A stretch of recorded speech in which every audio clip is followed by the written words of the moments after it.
buen día, buenas tardes, buenas noches, para cuando sea que estés mirando este video. Hoy nos encontramos transmitiendo desde Perspectiva Cine, desde este lado Nahuel Argañarás, con un invitado especial mediante el cual vamos a conocer su trabajo, su trayectoria, qué está haciendo. Lo presento, Luciano Vecchio. Muchísimas gracias por estar, Luciano. Muchas gracias por invitarme. Todo tranquilo. Sí, todo. Buenísimo, acá estamos, remando. Bueno, Luciano, comentame un poquito, háblame de vos, háblame de tus orígenes, de dónde sos, de dónde venís. Bueno, yo soy dibujante de cómic, ese es mi trabajo. Originalmente soy de Zárate. Y bueno, eso, me dedico a esta profesión. Es algo que desde muy chiquito decidí que me gustaban leer cómics. Me gustaba mucho dibujar también y quería como dedicarme a eso cuando fuera grande. Y bueno, fui haciendo mi recorrido de... Cuando pude, terminar la escuela, arranqué a estudiar, pero me di cuenta que lo que quería hacer y que efectivamente podía hacer era trabajar como dibujante. Así que ahí empecé a construir un oficio que me llevó 20 años después a estar dibujando en Marvel Comics, etc. Qué futuro, ¿no? ¿Te lo pensaste alguna vez a esto? ¿Lo soñaste? Soñaste seguramente, pero ¿pensaste que podía llegar a ser posible? Y un poco sí, así fue el... A ver, lo que creo que me lo posibilitó imaginarlo como algo posible es el hecho de que en Argentina hay una escuela de historietistas muy rica y muy valiosa, donde siempre hubo dibujantes trabajando para todas las industrias de todo el mundo. Entonces eso a mí me daba la pauta de que bueno, es factible. Es difícil pero factible. Como hay gente concreta que uno puede conocer y que puede conocer tu trabajo, y que después de más grande fui accediendo a conocerlos en persona y a convertirme en colega, además de admirador. Entonces eso me fue permitiendo el primer paso, que es imaginarte justamente que es posible. Después hacer toda la tarea para hacerlo suceder. Después el proceso, Claro. que es lo que más cuesta. Che, y con respecto a lo que es tu vocación, ¿no? De artista visual, yo más o menos lo comentaba con algunos colegas y demás, porque uno dice, me quiero dedicar al dibujo, ¿viste? Y es como un poco chocante con respecto, por ejemplo, a la construcción cultural que hay, que es como un bohemio, ¿viste? La mayoría de las personas que lo hacen como un pasatiempo. ¿Te costó al momento de decidirte ir por ese lado toda esa construcción cultural que hay con respecto al dibujo? Sí, me costó sobre todo el momento de transición de, no sé, tipo terminar la escuela y decidir estudiar algo, como sintiendo que era una obligación estudiar algo. Claro.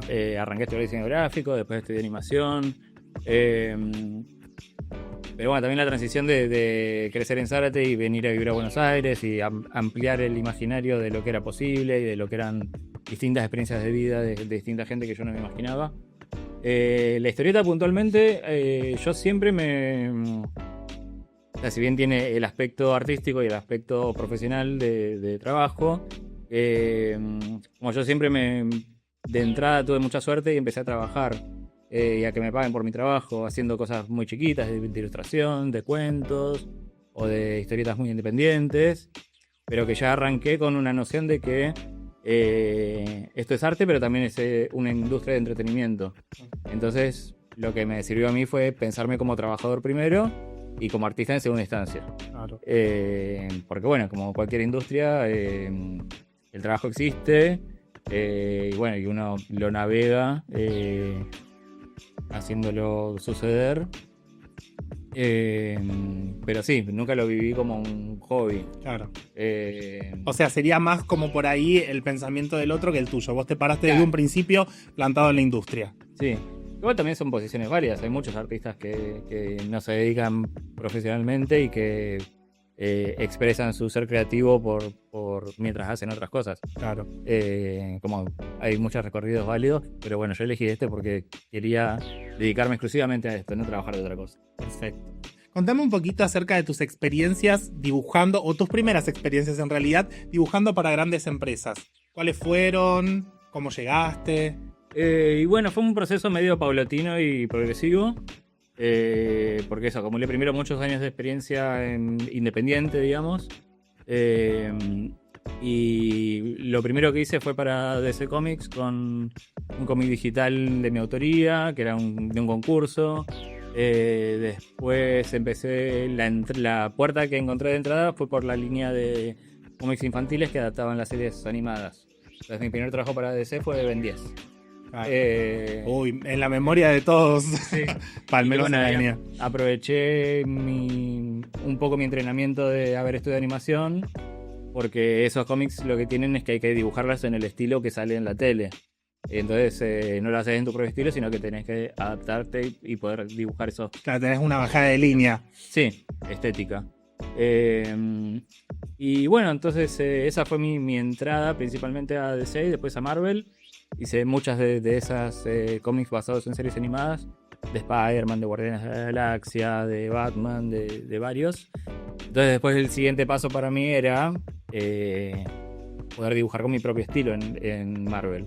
Que bueno, también fue otro proceso también desafiante, porque esa instancia previa en la que yo estaba muy cómodo también, era como un trabajo fijo, regular, pero bueno, yo como artista sentía que necesitaba hacer mi propio estilo, mi propia voz. Entonces era como correr el riesgo de dejar de hacer eso que ya tenía bastante conquistado y pues me empezaba a decir, no, tengo ganas de hacer esto otro, pero bueno, hacer esto otro implicaba un poquito retroceder un par de casilleros, de decir, tengo que volver a hacer muestras, volver a convencer a los editores de que puedo hacer esto y lo puedo hacer bien. Y la fe en tu trabajo, por sobre todo, me imagino, porque uno puede tener ideas, pero esas ideas después al concretarse pueden no funcionar, que también es como correr un riesgo a vos como artista. Sí, totalmente. Así que bueno, tuve esa suerte de que me dieron esa oportunidad y como de a poquito, lo primero que hice con mi propio estilo para Marvel fue Ironheart. Bueno, ahora justo salió la serie de Disney Plus, así que se volvió más conocido el personaje.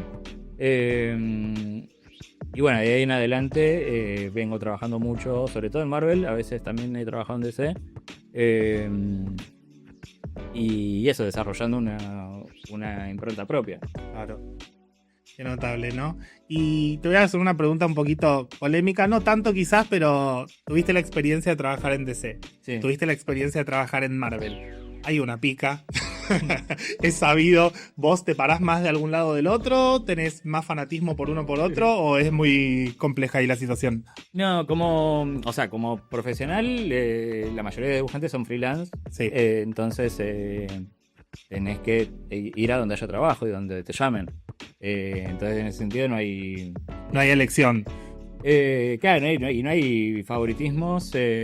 Igual sí, por ahí me pasó que yo crecí siendo más lector de DC, porque acá en Argentina se publicó mucho más de DC, y sobre todo lo que llegaba a Zárate era más de DC, que se podía conseguir en el kiosco y no en las comiquerías especializadas como hay acá. Pero después profesionalmente me fui encontrando con que en Marvel me dieron muchas más oportunidades y más trabajo, y que confiaron más en mi estilo y en lo que yo tenía para decir. Así que bueno, menos mal que no tuve esos pruritos de decidir como o favoritismos, porque me permitió desarrollarme mucho más como creador. Claro. Qué tremendo, ¿no? Bueno, ahí ya que estamos en los terrenos de Marvel, que son mis favoritos, quiero decirte. Tengo ahí la info de que en Marvel Boys Pride guionaste además de ilustrar. Uh-huh. Contame un poquito acerca de ese proceso. ¿Cómo vas descubriendo esta faceta tuya nueva? Y bueno, la implementás en tu trabajo. Sí, eso arrancó con mi obra de autor, que se llama Sereno, que es un webcómic que arranqué primero para el ámbito local. Eso sí, lo hacía como por amor al arte y sacando una página por semana, además de mi trabajo pago, digamos. Y ahí encontré como una voz autoral escribiendo, además de dibujar. Y también cierto componente activista, de tener un personaje queer, protagonista, y ir viviendo, o sea, desde una necesidad propia y también viendo la repercusión que tenía y cómo era tomado por el público. Después eso se transpola y se agranda cuando tengo la oportunidad de llevarlo al mainstream. Y a los universos de Marvel y en DC también participé en el especial de Pride. Entonces, bueno, yo me empecé a interesar mucho por... o sea, siempre como lector me interesaba lo que era la representación de nuestras identidades LGBT. Y después como profesional, teniendo la oportunidad, me empecé a interesar activamente por qué se puede hacer mejor, qué se puede hacer, qué más se puede hacer, qué puedo ofrecer yo desde mi mirada. Entonces eso, tuve la oportunidad de... me mandé, como me habían llamado en un primer especial, que era una antología, para hacer como dibujante. Sí. Estaba esperando que me pasen un guión para hacer algo, y yo siempre estaba como imaginándome, ojalá que me toque un guión así, asá. Y me animé a proponer yo el guión de una página, pero como algo muy concreto que yo venía haciendo como fanart, pero que quería hacer canon, Claro. mainstream.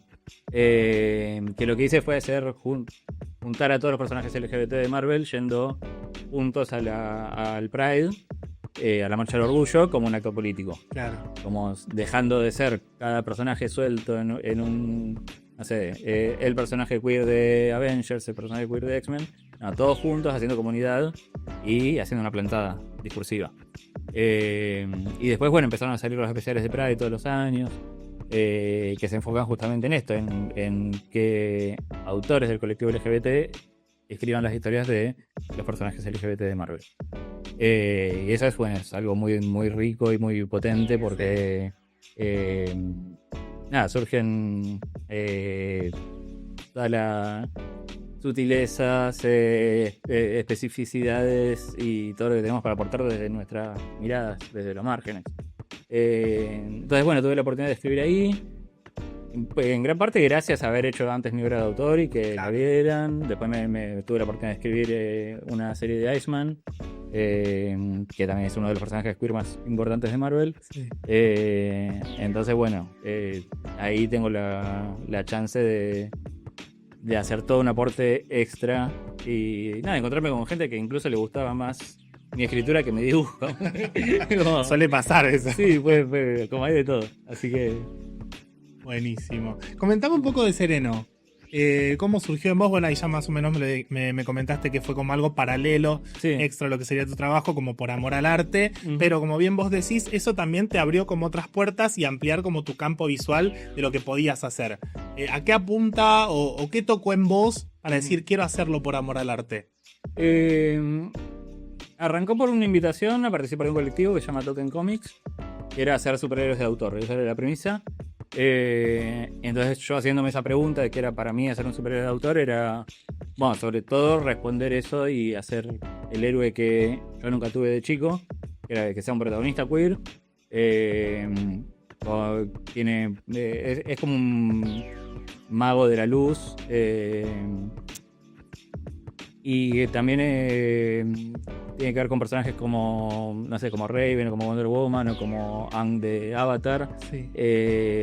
o Andrómeda de Caballeros del Zodíaco, que como me gustan los héroes sensibles y los que teniendo todo el poder intentan o desescalar las situaciones o resolverlas de una manera más conciliadora que pegar más fuerte. Claro. Entonces, bueno, eso me lo propuse y después me encontré con que esto es un desafío contar historias con esa premisa, Claro. y que sigan siendo divertidas, atractivas, porque no deja de ser una historia de acción y de aventura. Claro.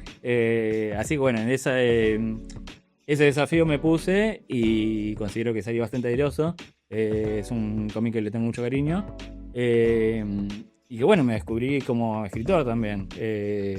Tuvo una muy linda recepción del público en general. Después salió en inglés, se editó en Estados Unidos y bueno, en esa... tener la oportunidad de traducirlo y mostrárselo también a mis editores en Marvel, es como decir, bueno, yo soy dibujante, pero también puedo hacer esto. Y a raíz de eso me fueron dando estas oportunidades de escribir. Genial. Qué tremendo, ¿no? Eso que me contás y aparte cómo uno lo puede plasmar directamente en una historia, porque como decís vos, buscaste como por ahí ilustrar ese héroe que de chico no tuviste y encima un héroe de luz que muchas veces necesitamos en tiempos oscuros de nuestra vida, de nuestra infancia, adolescencia y demás, contándonos un poco y ampliando esto de esa representación, que buscas esa representación queer. Me vienen Wiccan y Hulkling, ¿no? Que son dos personajes completamente icónicos de lo que serían los cómics de Marvel. ¿Qué elementos de esa representación queer vos tomaste para poder llevarlos a la ilustración en estos dos personajes en particular? Para mí son dos personajes muy significativos, sobre todo porque aparecieron al principio de los 2000, que fue más o menos cuando yo estaba saliendo del armario, y lo que ofrecían esos personajes como novedoso era una representación positiva y como muy poco dramática, como que son dos personajes. Wiccan, capaz que el público lo conoce más por Agatha All Along, sí, donde apareció finalmente en el MCU. Bueno, y son dentro de los Young Avengers, son dos chicos que son pareja y que se requieren y se recuidan y al mismo tiempo son repoderosos. Sí. Y la familia los contiene y los acompaña. Entonces como que no hay... Estábamos acostumbrados hasta entonces a que la representación de nuestras historias fueran más por el lado del dramón. Sí, o del rechazo quizás. Sí, o del coming out, o del conflicto. Entonces, bueno, esto para mí era muy fresco y muy empoderante en un punto. Sí. Y sí me pasaba por ahí que como lector tenía ganas a veces de ver estas historias donde aparecían estos personajes dibujadas por artistas queer también. Claro. Y que se noten, ¿viste? Como que no es lo mismo un beso entre varones dibujado por un dibujante heterosexual que por alguien que lo haya vivido. Claro. Entonces, bueno, a mí mi pulsión es esa, como explorar esa sensibilidad, inyectar eso, como un poco de ternura, un poco de transmitir lo que sentimos desde nuestra subjetividad y amplificarlo a través del cómic para todo el mundo. Eso está bueno. Y pienso que también es lo sustancial para que para que las historias y los personajes funcionen, ¿no? Imprimir un poco de esa humanidad que uno tiene, o vos desde tu profesión como artista visual, imprimir esa humanidad, esa trayectoria, esa historia que uno mismo carga, y para que esa ilustración sea completa, porque se siente y se percibe el sentimiento con la que uno ilustra, ¿no? Sí, totalmente. Eso está genial. Háblame un poco de Valentín Correa, por favor. Que sí. Estoy obnubilado con lo que me pasaste ayer con la preview, de que finalmente el mate y ahora el Fernet, porque eso yo no lo había visto, llegaron y son canon a los cómics de Marvel. Valentín Correa, alias Ransom, es un personaje nuevo que se incorporó a los cómics de X-Men el año pasado. Es creación de Gail Simone, la guionista, y Dave Marquez, el dibujante titular de Uncanny X-Men. X-Men suele tener esta dinámica de que hay los personajes conocidos, Wolverine, Rogue, Gambito, son en este caso los mentores de un grupo de mutantes jóvenes y nuevos que están descubriendo sus poderes. En este caso uno de ellos es Valentín Correa, que es de Argentina, así como hay otro chico que es japonés, otra chica que es de Singapur, como siempre hay algo muy multinacional. Bueno, entonces incorporaron a este personaje y de repente tenemos un X-Men argentino que, bueno, bastante fascinante en general. Y a mí me pasó que además de que ese X-Men que es una de mis franquicias favoritas dentro de Marvel, es el Simón, que es una guionista con la que siempre quise trabajar, y bueno, y ahora hay un personaje argentino también. Entonces este año me pidieron que me incorpore a esta serie. Y bueno, para mí es el combo completo. Totalmente. Justamente para poder hacer estas cositas. Ahora sale la semana que viene la primera parte de esta historia, donde Ransom y Wolverine vienen a Argentina. Tienen que lidiar con un tema familiar, unos días en los que se metió el medio hermano de Valentín. Y bueno, es una aventura que pasa en territorio argentino. Y yo aprovecho para meter estas cositas como el mate, el fernet como detallitos de argentinismos que si bien... Pero para nosotros significan un montón. Sí. Ya, a esto que me estás contando de que Wolverine va a estar en nuestra tierra, para mí es genial. Y aparte, el bombo que tiene es decir, está a la altura de personajes tan icónicos como Wolverine, como Gambito, como Rogue, que vos comentás, me parece alucinante. ¿Poderes que tiene? ¿Me contás un poco? El poder es absorbe energía cinética en forma de golpes o de impactos y los convierte en fuerza. O sea, descubrió sus poderes cuando le pegaron un tiro y en vez de morir, despertó su poder mutante y lo devuelve en forma de piña, sobre todo porque es boxeador.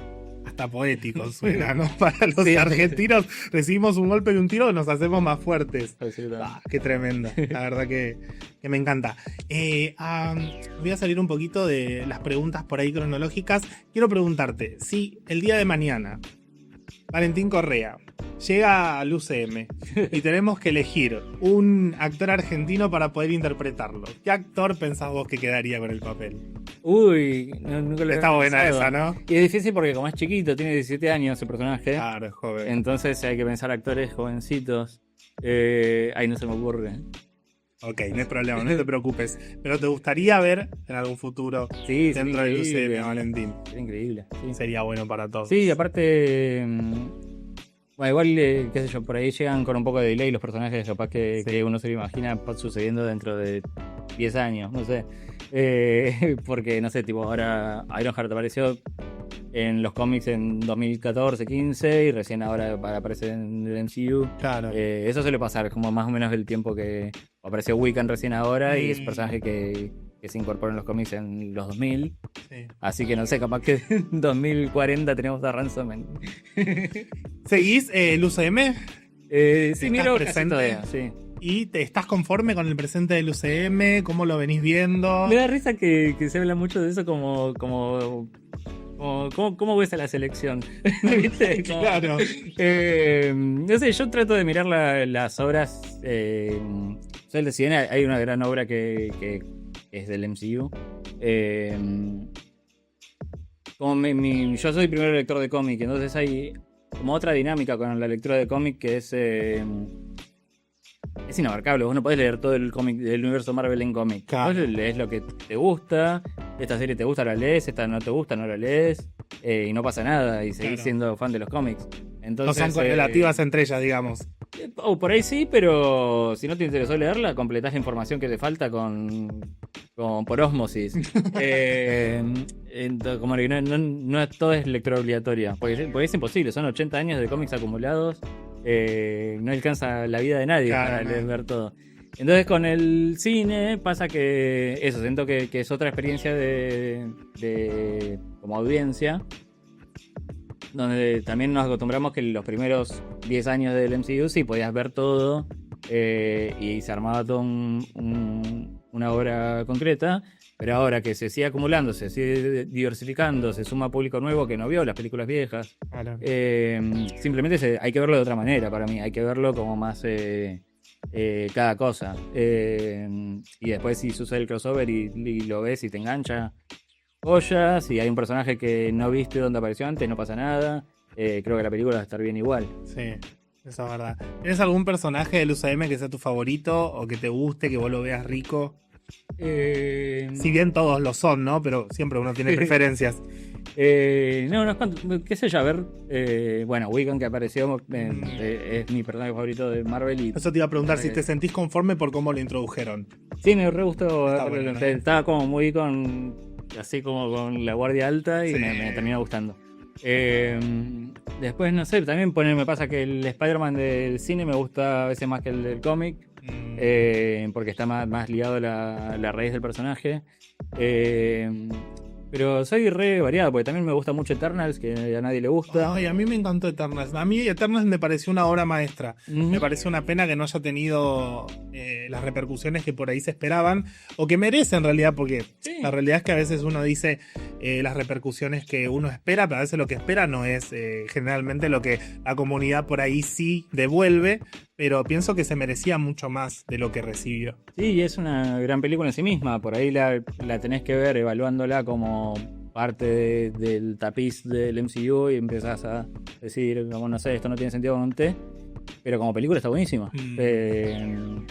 Bueno, después la última Fantastic Four me gustó mucho. Sí, me gustó mucho. Y como a veces me pasa eso, por ahí no son los personajes que yo más sigo en cómic, pero la versión cinematográfica me captura más. Claro. O de repente hay un actor que hace que, no sé, nunca fui tan fan de Mr. Fantastic, pero si es Pedro Pascal, Claro, me la suelto. aprobamos. Claro. A mí me pasó con Thunderbolts, por ejemplo, me pareció también una obra maestra, porque tiene como ese mix y esa combinación de ir a lo profundo de los personajes, que mucho se había perdido dentro de lo que son el recuento de las historias y demás, pero también tiene como ese tamiz, como decís vos, de que podés filtrar mucha acción, podés filtrar mucha dinámica entre los personajes, y pienso, al menos como público y como fanático de Marvel, que esas son las historias que nos interesan, como por ejemplo Wanda también, que es mi personaje favorito, que tiene como esa cosa de fragilidad y al mismo tiempo un poder extraordinario, pero no dejas de conectar con ella porque ves que sufre.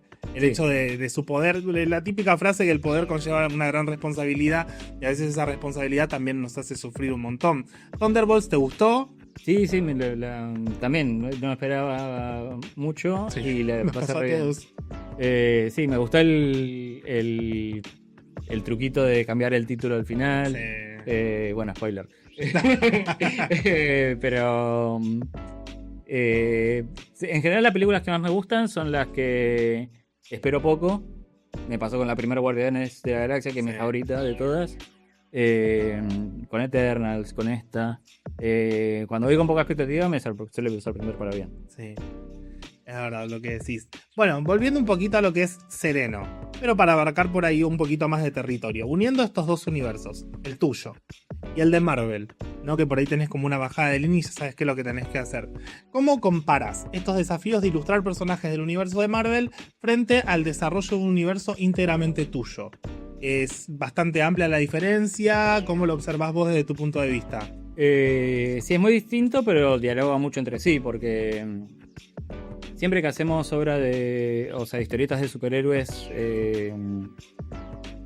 como independiente, siempre estás remitiendo de algún modo al canon del mainstream que son Marvel y DC, porque es donde se cimentó el género con todos sus tropos, sus lugares comunes, sus códigos, su lenguaje. Entonces todo el tiempo estás como referenciándote para que tenga sentido. No sé, pasa incluso con The Voice, como no tiene sentido The Voice si no existe antes Superman. Y con Sereno también me pasa.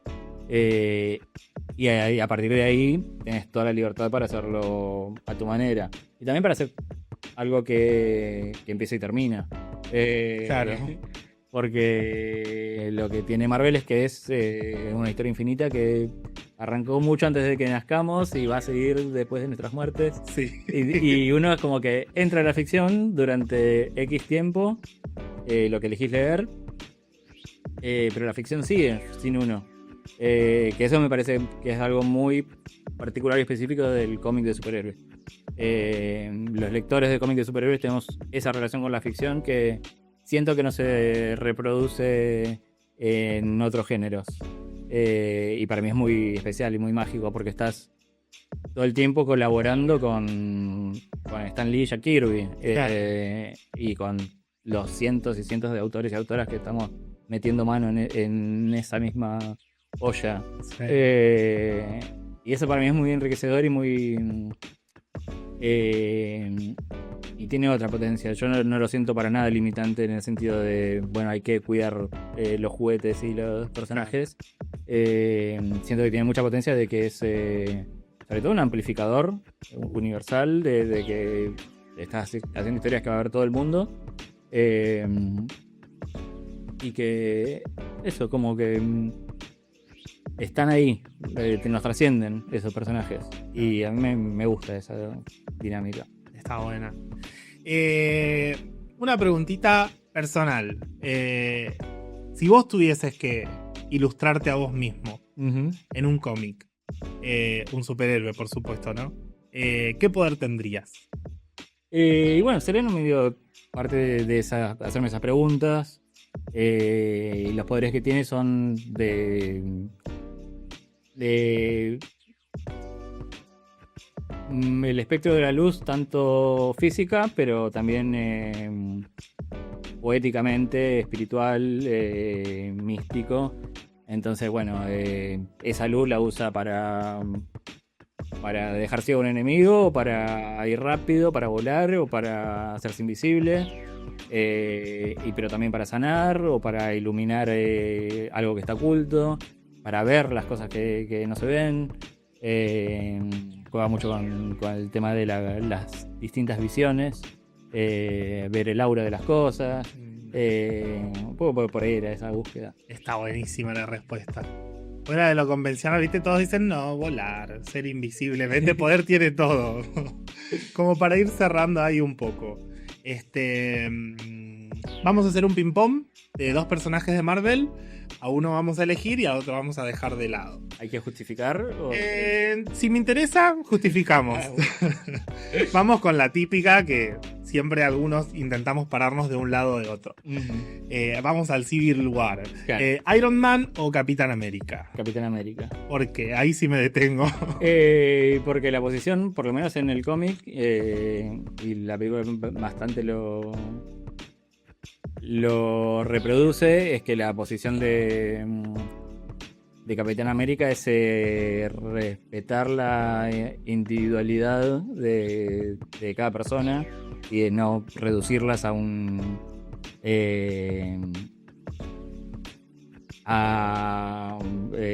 macartismo de te tengo que registrar y usar como yo quiera porque tenés un poder. Entonces, bueno, es más garantista, digamos. Claro. No es tan explotador de.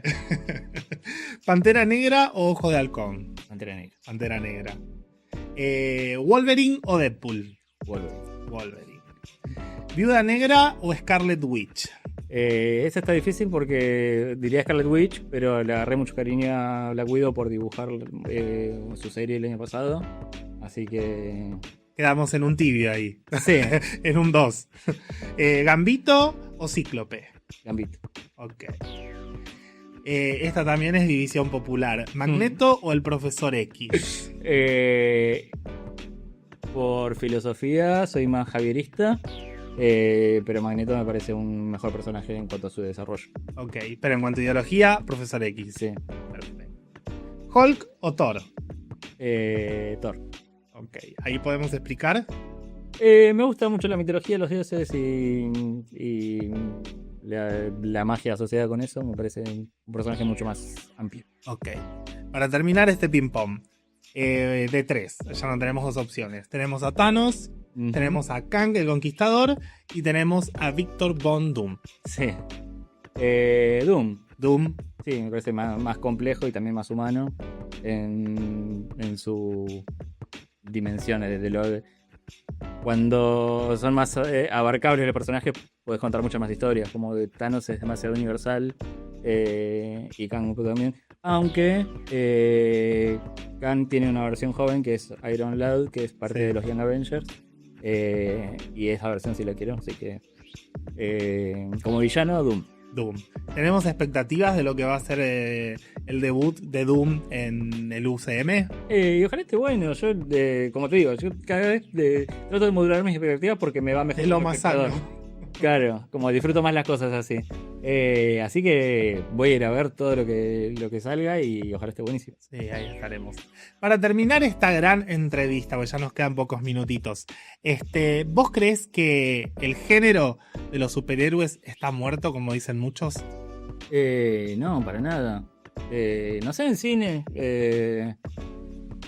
No, yo creo que está vivo y que como toda vida fluctúa y se transforma y se adapta a los tiempos, pero bueno, eso es la vida. Claro. Es así. Así que bueno, vamos a estar dejando las redes sociales de Luciano. Quiero agradecerte por la predisposición de venir, de estar acá y bueno, compartir un poco de lo que es tu vida, tu arte, tu ser, y también, bueno, tu militancia, que por supuesto es súper valorable. Así que muchísimas gracias, Luciano, Muchas gracias. por esta entrevista.